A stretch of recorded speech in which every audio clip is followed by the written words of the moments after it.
In the harsh deserts of Egypt, a man named Antony sought solitude and communion with God. Antony had been stirred by the words of the gospel. "If you would be perfect, go sell what you possess and give to the poor, and you will have treasure in heaven." Antony took this call to heart. After ensuring his young sister would be cared for in a community of virgins, he sold his deceased parents' farm, gave the proceeds to the needy, and ventured into the wastelands to pursue a life of prayer, asceticism, and spiritual warfare against the temptations of the flesh and the devil. At first, Antony settled near his village under the guidance of a wise elder already living as a hermit. He devoted himself to ceaseless prayer, memorizing scripture, and supporting himself through manual labor. Demonic assaults, visions of wealth and women, tormented his mind, but Antony persevered, waging an interior battle for purity and single-minded devotion to God. As his reputation for holiness spread, Antony crossed the Nile and withdrew to an abandoned Roman fort in the eastern desert where he would live as a recluse for nearly 20 years. Barely sustained by meager provisions lowered over the wall by faithful disciples, Antony gave himself over completely to prayer and spiritual combat, resisting phantoms of lions, serpents, and scorpions conjured by Satan to break his iron will. Tales of Antony's sanctity drew seekers and would-be students, whom he began to train in the ways of desert monasticism. By the outbreak of Diocletian's great persecution in 303, streams of Christian men had begun pouring into the barren lands beyond the Nile, filling the desert with monks. Though he longed for a martyr's death, Antony contented himself with serving persecuted Christians laboring in the mines.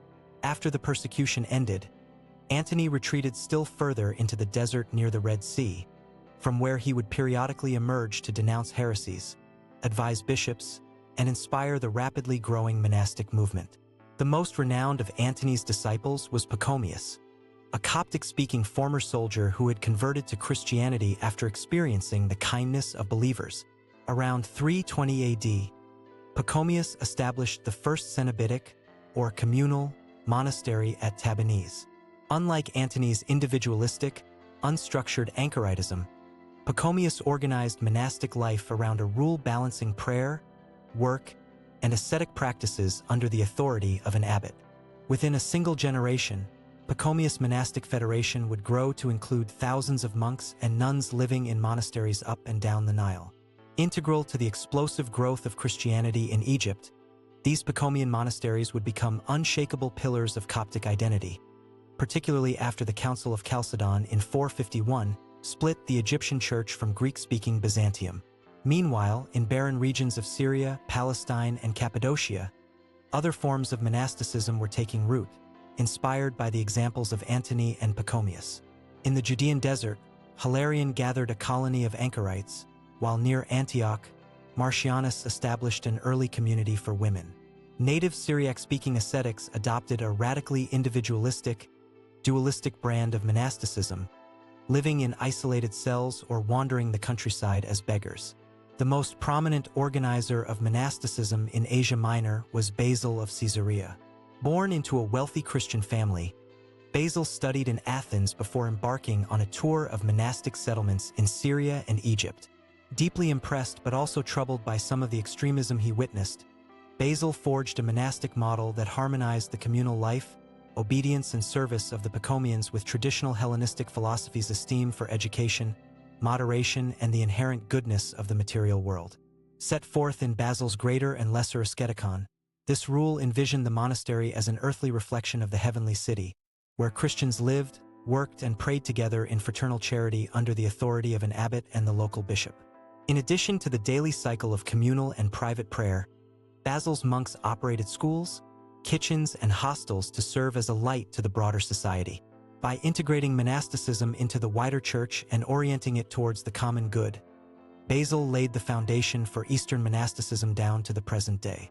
As Basil's new model took root in Asia Minor, the monastic impulse was beginning to stir in the Latin West, albeit haltingly. The Patriarch Athanasius' visits to Rome in the 340s, accompanied by Antonian monks, piqued the curiosity of the Roman Church. Aristocratic women in particular, such as Marcella and Paula, sought to imitate the poverty and simplicity of the Desert Fathers in their own urban households. The irascible scholar Jerome took up the monastic baton, serving as spiritual guide to many highborn women in Rome before decamping to Bethlehem to continue a life of study and asceticism in a monastic setting. Other Western Christians journeyed to Egypt and the Holy Land to experience monasticism at its source, sending back vivid travelogues like that of the intrepid nun Egeria. Yet monasticism was slower to put down roots in the harsher climate and more deeply pagan society of the Latin West. In backwaters of the empire, men like Martin of Tours adopted a quasi-hermetic lifestyle in emulation of Antony, living in caves or crude huts and preaching to the local pagans, often at great personal risk. Monastic devotees remained a tiny, somewhat mistrusted minority within Western Christendom. It would fall to John Cassian, a well-traveled monk from the Danube region, to distill the wisdom of the Desert Fathers into a form the West could embrace.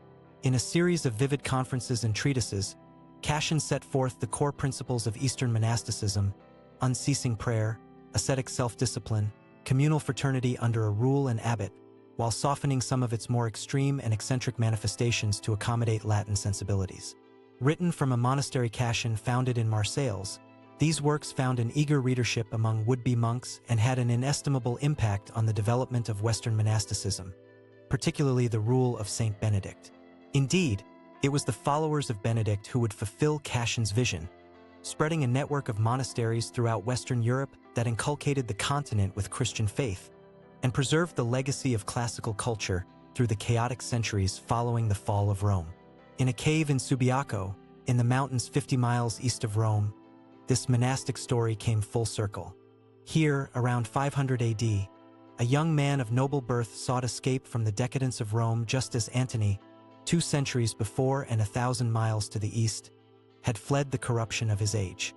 Benedict, son of Nursia, found no desert, but led a hermit's life amidst the ruins of Nero's palatial villa, fighting demons within and without. Like his desert father forerunners, this Italian anchorite attracted disciples and undertook the task of organizing them into a monastic community oriented towards prayer, work, and mutual obedience. In Monte Cassino, Benedict penned his famous rule, envisioning the monastery as a school for the Lord's service, where Christ may bring us all together to life eternal. The rule of Saint Benedict would become the foundational document of Western monasticism, fusing the traditions of Antony, Pachomius, Basil, and Cassian into an ordered, moderate, and practical way of life centered on liturgical prayer, sacred reading, manual labor, and community under the paternal care of an abbot. Spreading across Europe with Christianity itself, Benedict's monasteries became centers of evangelization, education, agriculture, and culture. Rising with the sun to pray the psalms each day, processing to the chapel, and gathering around the altar for the sacred mysteries, these spiritual descendants of Antony the Great acted as a leaven in society, laying the foundations for the flourishing of Christendom.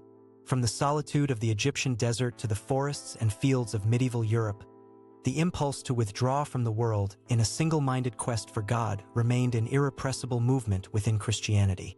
Though taking varied forms and expressions, this yearning found its headwaters in those first brave anchorites who sought Christ in the barren places, stripping away all earthly cares to find their treasure in heaven alone. In shaping the church, these men and women who treated life as a joyful pilgrimage, praying without ceasing and serving others in humility while awaiting their heavenly reward, helped forge Christian culture itself and steer the course of history. Their example of withdrawal for the sake of sanctification, that through self-gift they might help redeem the times, endures wherever believers seek the narrow path walked by Antony, father of monks, and so many kindred spirits down to the present day.